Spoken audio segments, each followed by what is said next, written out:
me on a really special place. And yeah, guess where we are? Coming into a perfect little anchorage called Farm Cove, and there was no boats at all. So we're racing there now. It is right next to the Opera House, right in front of the bridge. So it'll be a pretty special night, especially for our international crew that haven't been to Sydney. Sydney, baby! Woo! Woohoo!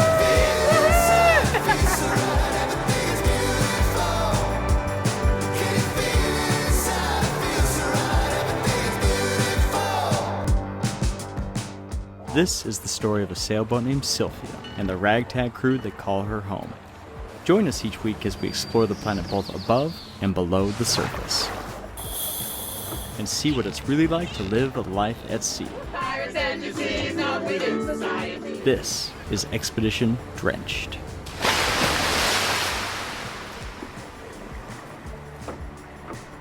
We are pulling up to our newest anchorage.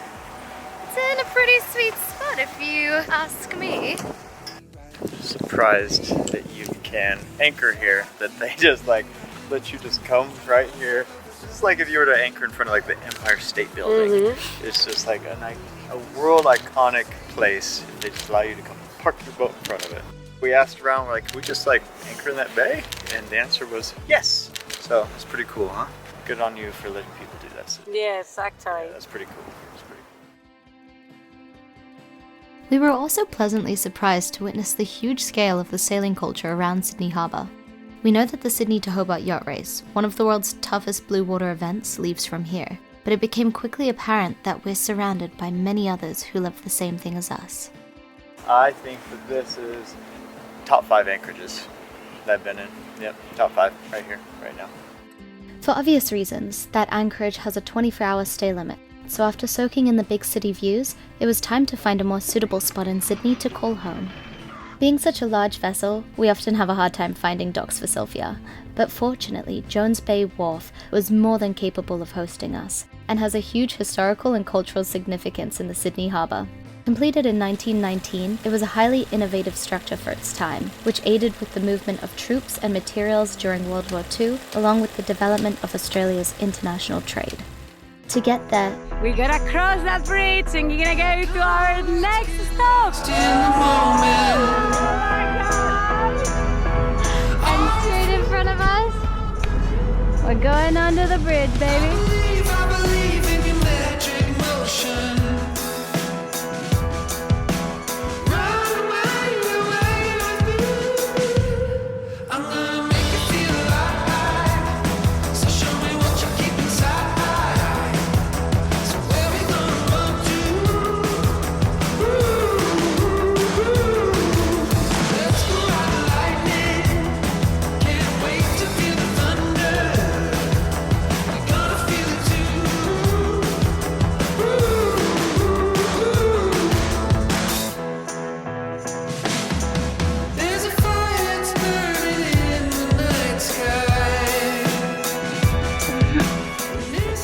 I've got a hot tub.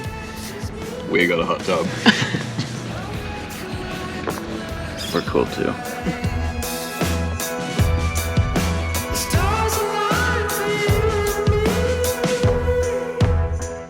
Today is a day that I never thought I would see happen. Get our piano moving her up through the hatch. If you didn't know, I always knew this, but we've never actually done it. This whole thing unbolts. This is normally our front hatch. Completely unbolts to make it much larger for larger items such as this piano. And what's the clearance? It's 1.2 meters, and the piano is 980. So we've got about 20 mils clearance. It's almost as if they built the hatch for the piano. This piano has been on board. It was one of the first things that went on board Sylvia. She's beautiful, and we absolutely love her. But the reality is a piano on the boat is cool, but what they say is if you ever tune a piano, you should never move it. We'll try to tell the ocean that you should never move a piano. It doesn't care. So it's always horrifically out of tune, and now it's getting to the point where like the salt and stuff, even like some of the keys are getting really sticky or stuck or broken. So we want to rehome her. I'm really sad to see her go because it's definitely always throughout the years, like people come on the boat and like the first thing they say when they go downstairs is, "You have a piano." But we have a pretty cool project lined up for that space. Space is a huge commodity on the boat. Every little inch counts, and so we're gonna do a really cool project in the coming months.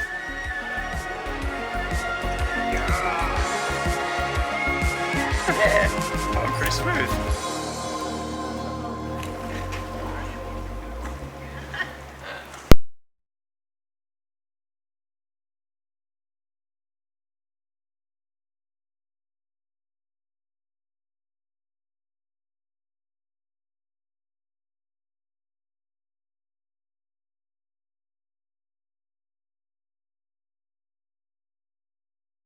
We're just leaving and Philip's still fixing stuff.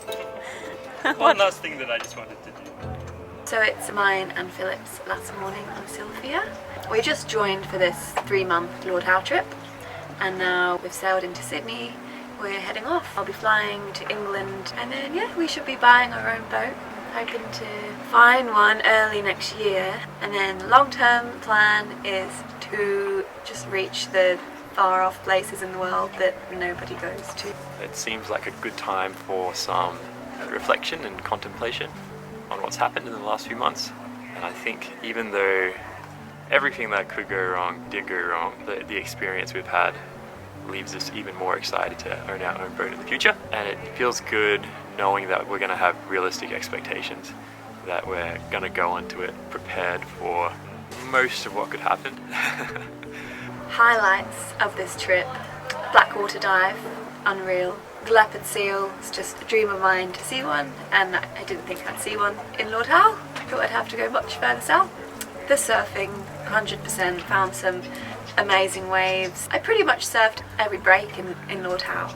Yeah, I would like to say thank you to Nate for letting us come on this leg of the journey with you. Your vision and ambition inspires us continuously. He'd like to do something or go somewhere and he just makes it happen somehow. And everything breaks, but we learn along the way, and that's the important thing. Thank you, Nate, and thank you to the rest of the crew, and thank you to everyone watching. And yeah, on to the next chapter. I'm going to go and finish off my master's degree. One more class left, so that's really exciting. Heading back up to Magnetic Island. It's going to be interesting to go from living with 10 people to living with no one else. I learned that I love sailing and that I need to meditate more. The future, I'm excited to be finished all my studies and to be free and like explore the world. Yeah, I'm excited. And I'm excited to meet back up with these guys again sometime, somewhere else around Australia or around the world. Oh, Yay! Oh, Molly! Oh, my love.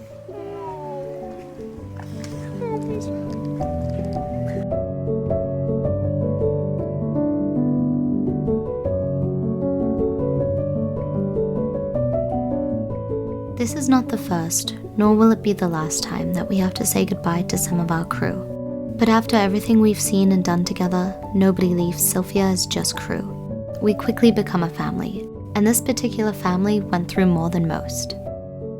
When we left the Gold Coast, we had no idea just what an incredible journey was about to unfold. We started off by spending 3 weeks at the most remote reefs we've ever been to without seeing another soul, camping on a sandbar and hosting our own private fire shows, to finally reaching our destination as it slowly revealed itself in the distance, floating around a giant rock for days on end, meeting the locals and making new best friends, of all different species, and never really being sure if we were crying because we were laughing, or laughing because we were crying during the toughest sail any of us have ever been through. This is like our 10th attempt at putting the sail out. One thing is for sure, there will never come a day that this crazy, quirky family will stop telling the stories that we created here together.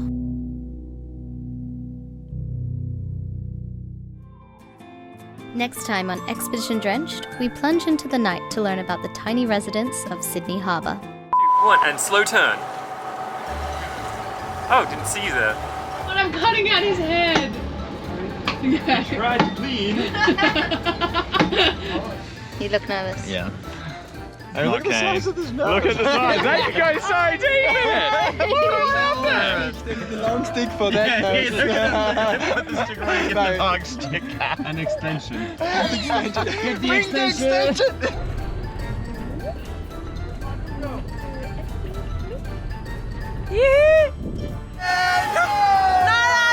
do it again. Ready, set, go! No, Manu. That's go!